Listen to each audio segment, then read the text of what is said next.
magnésio, gente. A gente fala bastante sobre isso aqui no programa, né?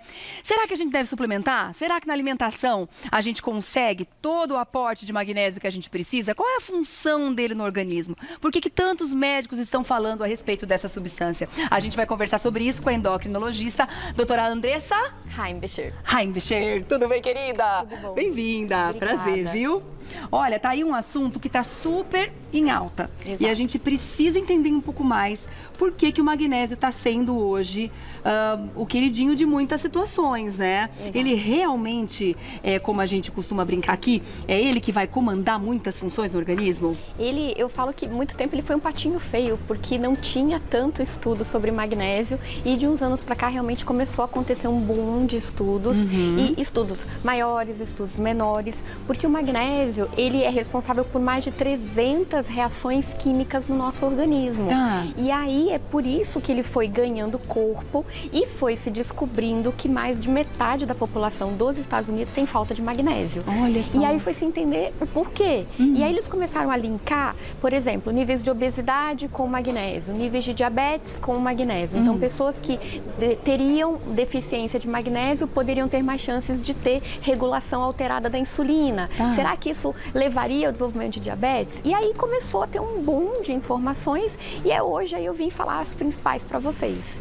Olha que interessante, viu, gente? Porque a gente tem aqui vários órgãos, né? Exato. Várias partes do corpo que acredito que estão diretamente envolvidas com a necessidade do magnésio para um bom funcionamento. Exato. Vamos começar falando do intestino? Vamos sim. Por que ele é importante para o intestino? O magnésio, ele tem uma ação laxante, né? Então, muitas vezes a gente usa o magnésio naqueles pacientes que têm obstipação para poder forçar esse intestino a funcionar um pouco melhor. Tá. Agora, a gente também, por que eu trouxe o intestino? Porque alguns magnésios, eles são usados para reposição, outros têm estudos mais focados para fibromialgia, outros têm estudos mais focados para depressão, para uma noite de sono. E se ele é utilizado como laxante, ele não é absorvido. Tá. Então, a gente precisa, a depender do perfil do paciente, buscar suplementações de magnésio que são específicas para ele. Entendi. Então, por exemplo, magnésio para fibromialgia, normalmente a gente usa o magnésio de malato, que é o magnésio que foi um pouco mais estudado em situações de fibromialgia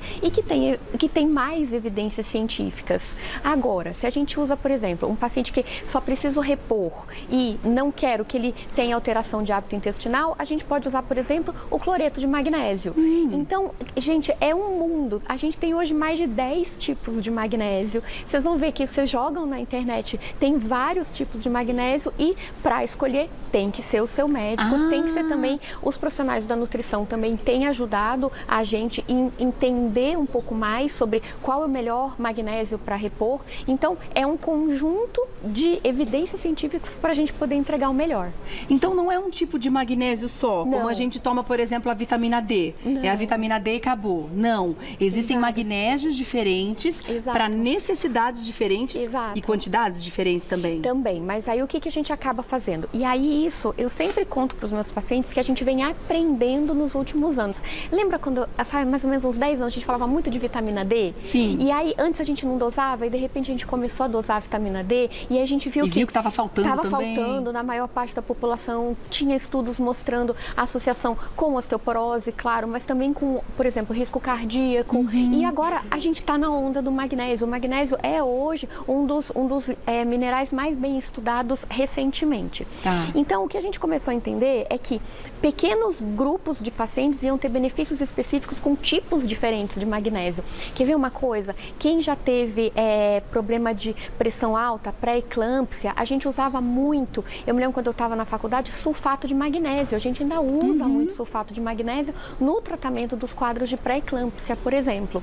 Então, o magnésio na forma de sulfato. Mas existe também o magnésio na forma de quelato, que é uma forma que é mais bem absorvida, que a gente usa, por exemplo, em pacientes pós-cirurgia bariátrica.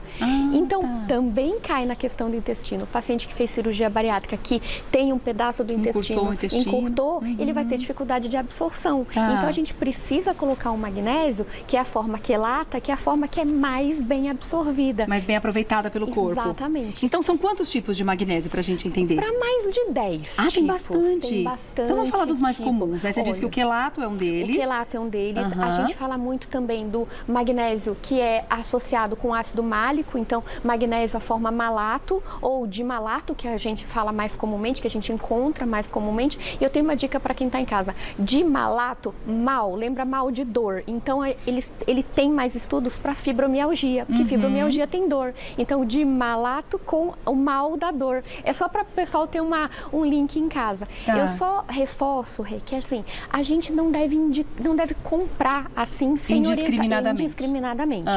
Porque apesar de ser muito raro o quadro de intoxicação com magnésio, o nosso rim, ele que cuida do nosso magnésio. Se está em excesso, o rim excreta mais. Se está faltando, o rim retém magnésio no organismo.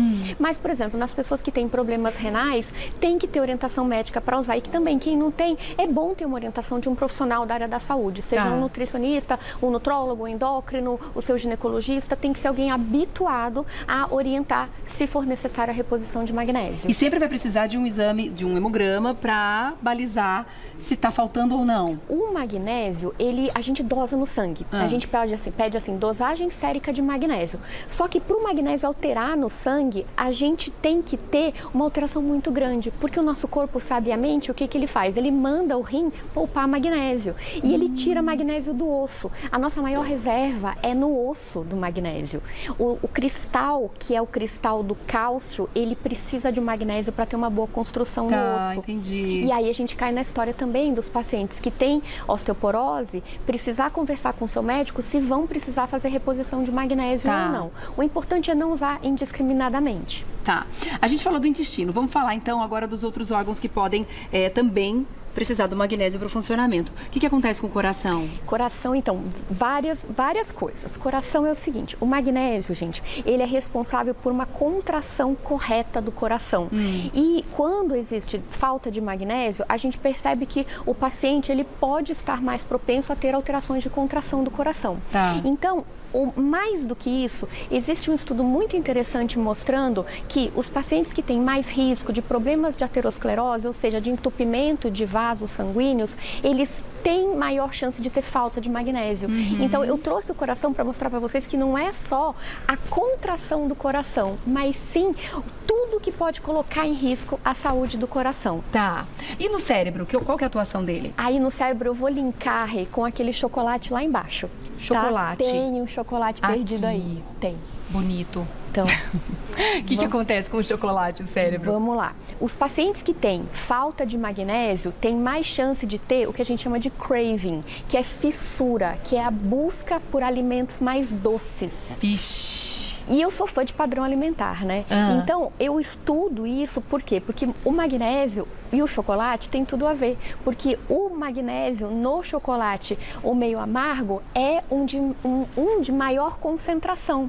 Então, o corpo, olha como o corpo é sábio. O corpo é sábio, né? É instintivo isso. Exato. Ele busca no chocolate uma fonte prazerosa, claro, mas também uma fonte de magnésio. Mulherada, muitas vezes a gente tá desesperada por um chocolate e a gente acha que é só TPM. Não, pode ser falta de magnésio. Pode ser falta de magnésio. Olha que interessante. Porque também o magnésio estabiliza as ligações entre os neurônios. Eu tenho uma colega minha que é neurologista e ela estuda muito a questão de enxaqueca. E o que ela estuda, e eu também tive enxaqueca, ela falou assim, Andressa, faz o seguinte, como eu não podia usar medicação na época da minha gestação, ela falou assim, olha, vamos ficar de olho na sua suplementação de magnésio, porque a gente pode usar magnésio para prevenir crises de enxaqueca. É só lembrar que o magnésio é um grande estabilizador de neurônios.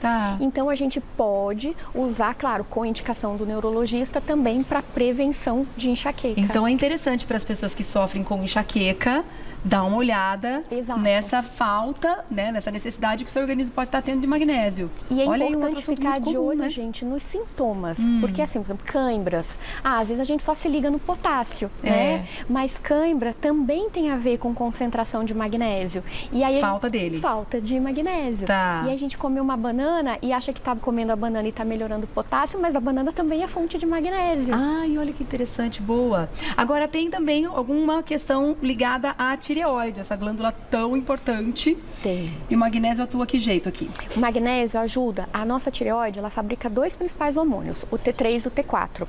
O magnésio auxilia na conversão do T4 em T3. Tá. E aí, com isso, o que acontece? O T3 é a forma ativa do hormônio da tireoide, é a forma que vai efetivamente fazer a ação da tireoide. Se o paciente tem falta de magnésio, a gente tem uma dificuldade nessa conversão. E aí é por isso que nos pacientes com hipotireoidismo, muitas vezes você precisa ficar atento com outros sintomas para verificar se ele tem necessidade de reposição ou não. Tá.